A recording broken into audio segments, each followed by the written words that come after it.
Warning! This video will contain spoilers for several of the areas in YARS Rising. Because of course it will, it's a metroidvania map announcement video.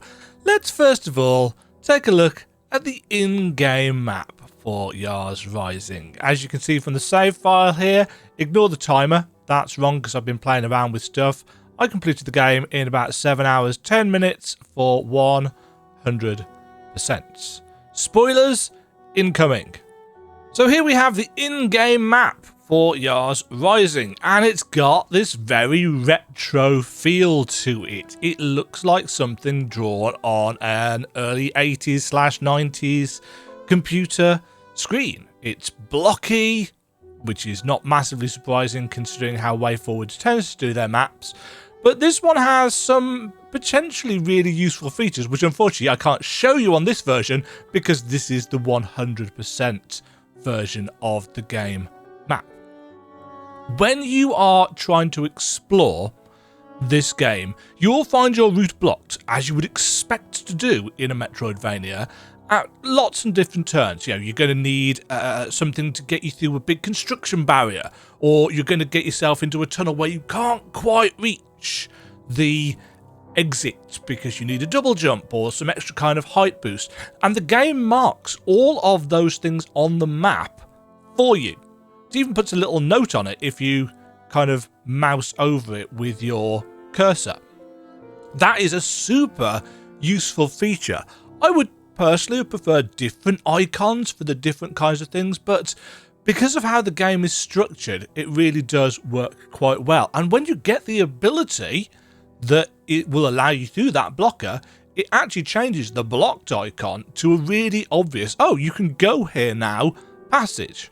So in terms of the blockers and trying to figure out where you need to go, actually the game is incredibly helpful with that.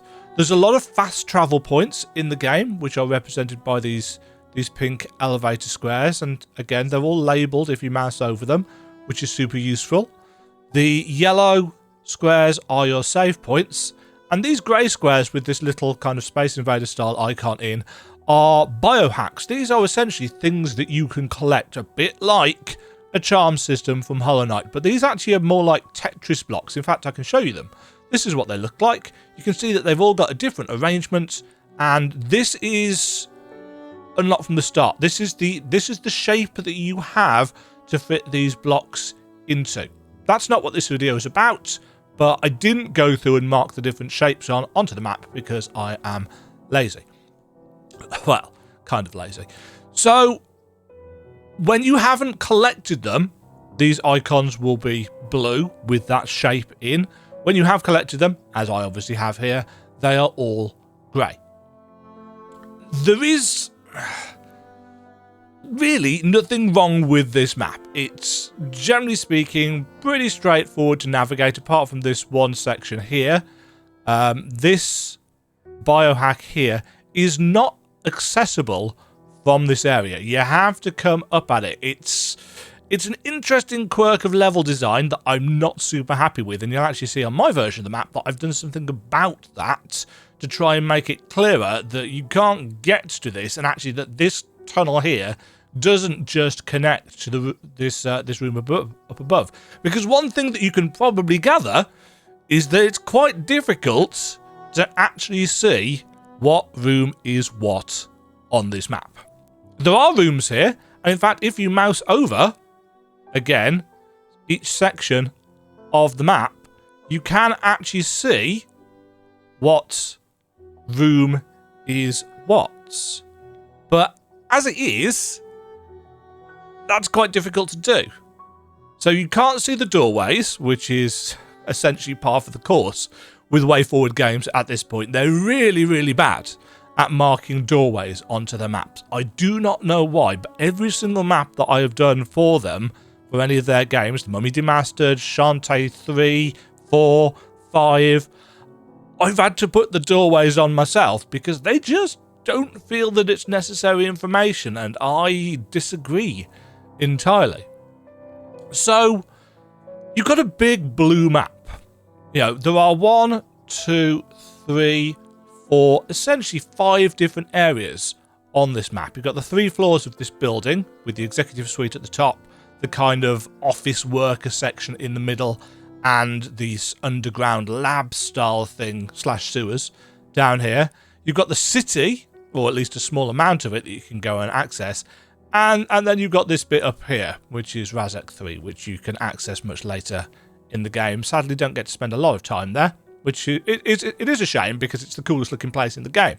But it's a functional map, and I do like that map markers with obstacles changing to cleared routes once you've got the power that lets you get through. I think that's a really nice touch.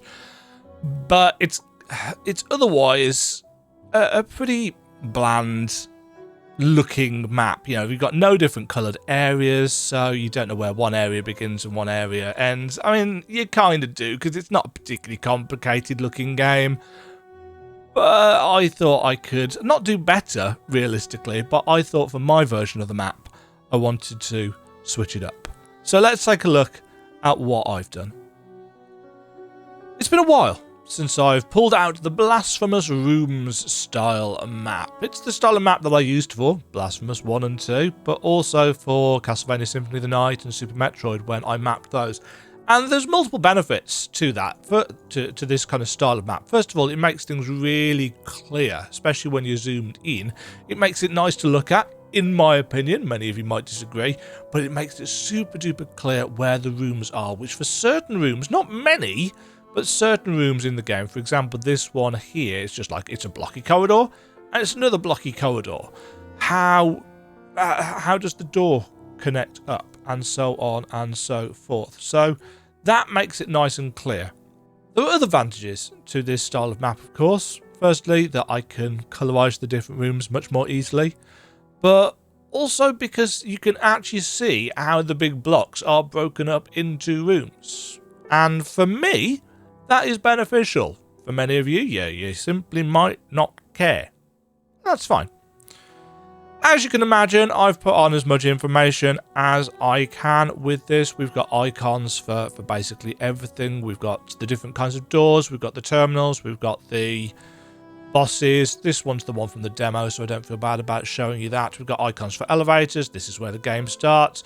But there's also information that's not on the in-game map. You know, the terminals, what the different barriers actually are, what the different biohacks that you can find are, what the metroidvania powers are and how you can get those, because they're not marked on the map at all, as you might expect. Though there is a map beacon, I suppose, that guides you through it. That information is all on here, and whilst it's not the biggest map, it's in my opinion a more readable map. Maybe not quite as readable when zoomed out like this, but you're not likely to be looking at the map zoomed out like this. You're probably likely to be looking at it, you know, kind of this kind of size, and everything's pretty readable on there. As well as that, you've got my usual things about, oh, you need this particular power or this particular ability to get up into this particular section, all of the different kinds of barriers. You've got your locked doors that require a terminal to unlock. There's 40 plus of those, I believe, so you're going to be doing that a lot. You've got the green barriers that you need to use the Trident Nibble power to get through. You've got the yellow construction barriers. See if I can find one of those to show you. There's got to be one around here somewhere. Yeah, there's one down there. Then not every single barrier is on here because some of them are just really obvious or can actually be avoided. But they're here to give you insight into how to get around things. What else is on here? Water. Water is on here. You know, there are 2 power-ups, 2 Metroidvania powers in the game that let you do something with water. The first lets you just walk across it, which you'll need to do to get to some areas that you couldn't have otherwise done. And then right late game, there is a power that lets you go under the water as well. So I figured I'd mark all those on, and I had to do some jiggery-pokery with extra bits added on to make it clear how the water works. We've got the somewhat generic boss icons on here so that you don't actually get to see what the bosses look like, so that there might be at least a vague amount of surprise. But realistically, if you're looking at a map guide, you should expect to have some spoilers.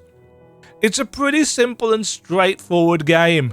in terms of the map for it, to be honest. And realistically, I don't think anybody is really going to need /want/use this. So, as well as there being a support me version of the map, which is nice, high resolution, available in my coffee.com store, there's also a free version of this map that's gone straight into the Google Drive. There's no kind of timed exclusivity or whatever on this one.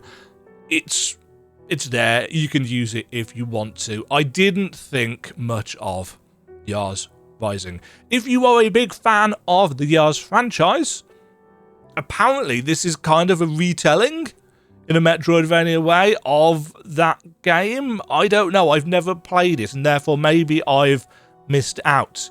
But in terms of, is this a good Metroidvania?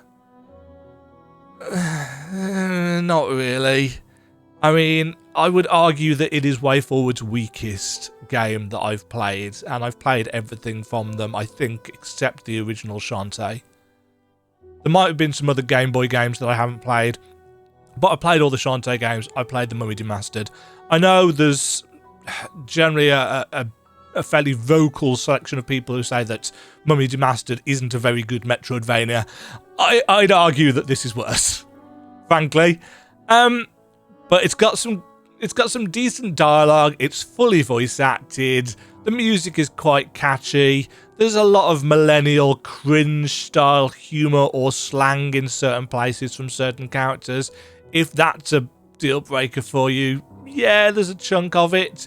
If characters that don't shut up is not your thing, you'll be glad to know that actually there's an option in the menu that lets you turn off the main character's little quips. But to be honest, I actually quite like them, because not necessarily because of what she says, but because of the fact that there are so many of them, and they're not just generic, they're all kind of tailored to specific places in the world, and not just once, but sometimes tied to specific times and triggers and story beats, and I think that's really good. It's one of the things that I think this game does well and elevates it above the I just can't be bothered with it, because the traversal in the game is, I mean, it's a very blocky map, it's very blocky level design, because it's essentially a big office block. Haha.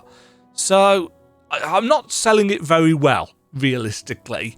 If you like the hacking minigame from the demo, you are going to enjoy this, because it is, yeah, every single one of these terminals that I've marked on has got a hacking minigame associated with it. Every one of the Metroidvania powers has got a hacking minigame associated with it. This is hacking minigame with a bit of a Metroidvania tacked on. The map's there, it's available, use it or don't. It was a fun enough game to map.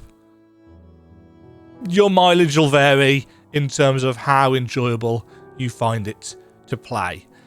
YARS Rising, developed by WayForward, published by Atari, who of course own the franchise for YARS. Yeah, enjoy if possible. Thank you very much for watching. Have yourselves a great day. Stay safe, stay fabulous. Cheerio. Thank you very much for watching.